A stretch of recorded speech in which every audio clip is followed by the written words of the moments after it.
Hey, Tracy Wisnowski here of DustinandTracy.com, and today's video is all about targeting with your Facebook ads. So if you're looking to increase those conversions, lower your costs, and overall just get better results with your Facebook ads, then stay tuned.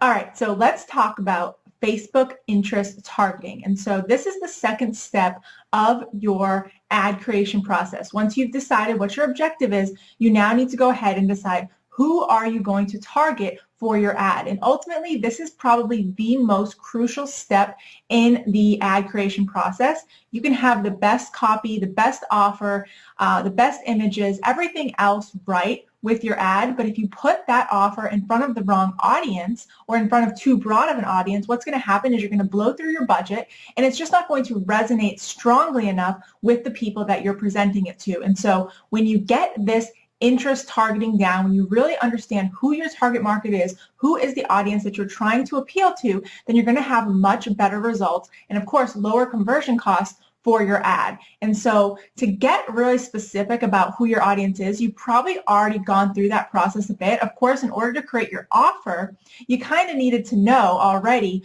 who are you creating that offer for? What are their biggest problems? What are their biggest pain points? And how are you going to help solve them? And from there, you're going to take that audience and you're going to be able to dig deeper into who they are and what they're about. And so you want to think about things like what groups they're in on Facebook, what associations are they a part of, are there magazines in that niche, are there certain leaders, big time names in that niche that people follow, people that are passionate about that niche. What are they into? Are there celebrities that represent that niche? Are there fan pages? Do people, if people are creating fan pages about it and they have big followings, then obviously you're getting hotter and hotter with narrowing down that specific audience. Of course, there's also things like, are there events in that niche? Are there big time events that happen? If you're in the network marketing niche, then you know that there's a lot of big events that happen throughout the year. And so the people who go to those events are obviously a lot more passionate than the people who simply just like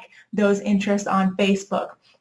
And so when you really get specific about those things and you dig deep and you figure out where are the places these people are going, what are they consuming, what are they reading, what are they doing, then you're going to be able to find the most passionate people of that niche to get the best results. And so let's head over to the Facebook Ads Manager right now so that I can just show you an example of how to get more specific with your targeting so that you can get some better results. Okay, so here I am in the second step of the Facebook ad creation process, and that is defining your audience. And so as you can see, you have the general stuff like location. So if you're looking to target a specific country, whether you live in that country or there's buyers of your product or service in that country, you would obviously choose that here under locations. We typically target United States, and then other countries would be Canada, UK, Australia, New Zealand, other English-speaking countries that are known to have actual buyers for our products and services. But like I said, it's totally up to you in that situation, depending on what your product or service is and who your audience is. Age, again, this is something that you need to think about. Are you targeting people in a certain age bracket for your products? For us, it's typically people 22, 24 plus, people who are a little bit older that we have the best results with, we have higher conversions with. You can do a lot of testing. What happens is that you can start off with just the broad ages, and as you put that ad out there, if one age group is starting to really respond more than the others, you can actually break down your ads to see who's responding to those ads. And if Facebook starts to notice, hey, the 24 to 35-year-olds are responding the best to this ad, then they're going to start to show it more to them. They're still going to be testing the other ages, but your reach is going to start to get bigger on the ages that are resonating with the ad. And of course, though, if you have products, like let's say you have products that appeal to the retired community, then you're going to want to choose that proper age bracket straight from the beginning. Or maybe you have a product that appeals to the younger generation. Then you're going to want to choose that age bracket straight from the beginning because you know that your product is not a fit for those other age groups. And then, of course, you have gender. So if you have a product that appeals to only men or only women, then you would choose that there. If not, then you would just leave it as all. Languages, again, if you are, doing things besides English, and you would change that there. Otherwise, you're good to go. And then here is where the most important step is, and that's the detailed targeting. And over the years, Facebook has gotten more and more intelligent with their algorithm, and they're starting to really gather that data and help you find similar audiences and just as passionate audiences as well. And so what they do is they start to give you suggestions based on what you put into this section right here. So for this example, let's just say we're talking about the beauty niche and someone is looking to promote makeup products or a blog where they do beauty tutorials. Typically, people tend to just put a broad target here. So let's just say you just put something like makeup. What you're going to see is that there's some really big audiences for the broad term. So you can see permanent makeup has 22 million people. Obviously, that would be way too large of an audience to target in your testing because it's not specific enough. Even makeup lessons alone, you're going to see 17 million people in that audience. And so you're going to have, when you have such large, broad audiences, you're going to have a mix of people who aren't necessarily passionate about it. So let's say you were to click makeup lessons. Well, you're going to have a lot of people who might occasionally watch a makeup tutorial, but they're not really passionate about the makeup niche. They're not necessarily looking to buy makeup. They could have just Googled a makeup tutorial at some point or, watch them here and there. And so when you do that, what it's going to do is Facebook's going to give you suggestions.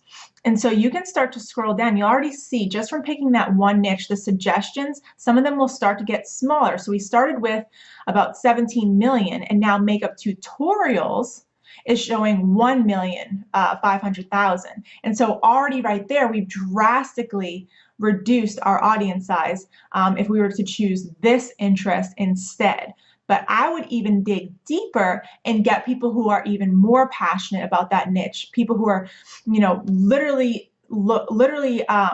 typing in and putting things that show their passion for it. And so something like I love makeup, you can see right here, that's already showing right there under 1 million people in that audience, 720,000. So when you click on that one, now we can remove that broad one. Okay, so now that we have I love makeup as the much more specific target, you'll start to see the suggestions get a lot more specific as well. And so you have love makeup has only 110,000 people. You have makeup.com. So there's another big one. Anytime you can find a website in your niche that is very specific to it and has a good audience size, so 675,000 people, that's a great audience size. That's again going to be an awesome target to test out. And instead of just, like I said, doing the broad targets like makeup or lipstick or eyeshadow, which is going to be far too many people in that audience, and it's people that are not necessarily passionate, they just use those things casually.